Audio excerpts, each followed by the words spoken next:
Stefan Wragg, inventeur cerf-volant pour cargo, Hambourg, Allemagne. Le transport maritime participe au changement climatique. 4 à 5% des émissions de CO2 sont émises par cette activité. Pour cet ingénieur, le vent est l'avenir de la marine marchande.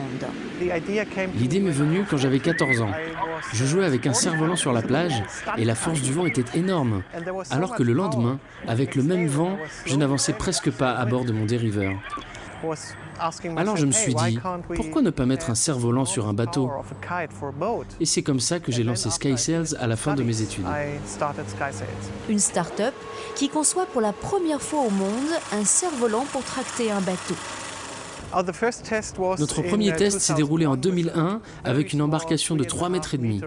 On a reculé à toute vitesse vers le port en percutant un autre bateau. C'était le bazar. Mais l'énergie et la puissance du cerf-volant étaient telles qu'on a su à ce moment-là qu'il fallait continuer. 6 ans plus tard, le cargo Beluga s'équipe de cette technologie. En mer, sa voile géante se déploie entre 100 et 300 mètres d'altitude pour capter le maximum de vent.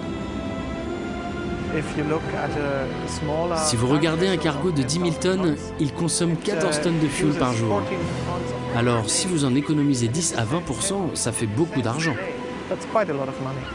L'ambition de Stéphane, équiper 300 bateaux dans les 10 prochaines années. Dans 10 ou 20 ans, la majorité des cargos seront peut-être principalement propulsés grâce au vent. Et le moteur diesel ne servira que d'auxiliaire. Aujourd'hui, c'est le contraire.